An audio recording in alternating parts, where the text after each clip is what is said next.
Israel और Hamas की ही बात करेंगे। पिछले 5 दिनों से ये युद्ध लगातार जारी है। वहीं ईरान पर फिलिस्तीनी आतंकी संगठन हमास को मदद पहुंचाने के आरोप लग रहे हैं। इस बीच अमेरिकी राष्ट्रपति जो बाइडेन ने चेतावनी देते हुए ईरान को सावधान रहने को कहा है और बाइडेन ने कहा कि अमेरिका द्वारा इजराइल को भेजी जा रही सहायता और क्षेत्र में अमेरिकी युद्धपोत और लड़ाकू विमानों की तैनाती से उन्होंने ईरानियों को स्पष्ट कर दिया है कि वो सावधान रहें।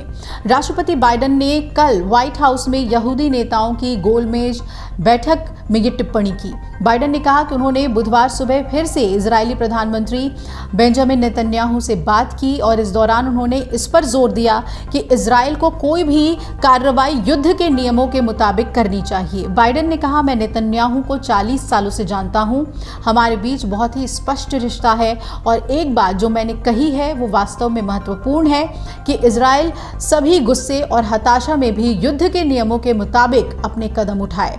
बाइडेन ने कहा कि उनका मानना है कि इजरायली सरकार देश को एकजुट करने के लिए अपनी पूरी ताकत के साथ सब कुछ कर रही है और अमेरिका भी इजराइल की सफलता सुनिश्चित करने के लिए अपनी ताकत से मदद कर रहा है।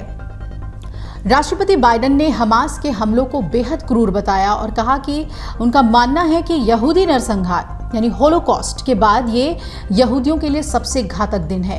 मीडिया रिपोर्ट्स के मुताबिक अमेरिकी खुफिया जानकारी से पता चला है कि इजराइल पर हमास के हमले से ईरानी नेता हैरान थे, लेकिन बाइडेन प्रशासन ने अभी तक कोई निश्चित निष्कर्ष नहीं निकाला। व्हाइट हाउस की राष्ट्रीय सुरक्षा सलाहकार जैक सुलिवन ने मंगलवार को बताया था कि ईरान हमले में सहभागी है क्योंकि उसने दशकों से हमास का समर्थन किया है।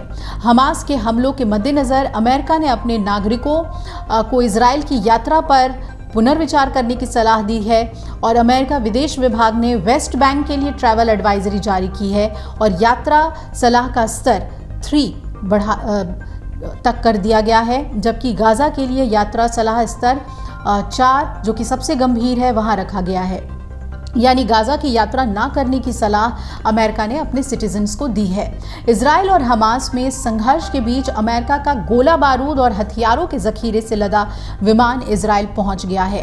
विमान की लैंडिंग अमेरिकी राष्ट्रपति के इजराइल को पूर्ण समर्थन की पेशकश के बीच हुई है। अमेरिकी सेंट्रल कमांड के मुताबिक USS Gerald R Ford career strike group हालात बिगाड़ने वाले किसी भी देश को रोकने के लिए पूर्वी भूमध्य सागर में पहुंच चुका है और इजराइल रक्षा बल यानी IDF के प्रवक्ता डैनियल हगारी ने बताया कि विमान ने उन्नत गोला बारूद मौजूद है और वो देश के दक्षिणी नेगेव रेगिस्तान में नेवेतिम एयरबेस पर उतरा है। हालांकि अमेरिका ने इजराइल को कौन से हथियार भेजे हैं ये अभी तक जानकारी नहीं दी है, लेकिन IDF ने कहा कि हमारी सेनाओं के बीच सहयोग क्षेत्रीय सुरक्षा और स्थिरता सुनिश्चित करने का एक हिस्सा है। तो अमेरिका ने ईरान को चेतावनी दी। अमर उजाला अब आपके टीवी पर भी।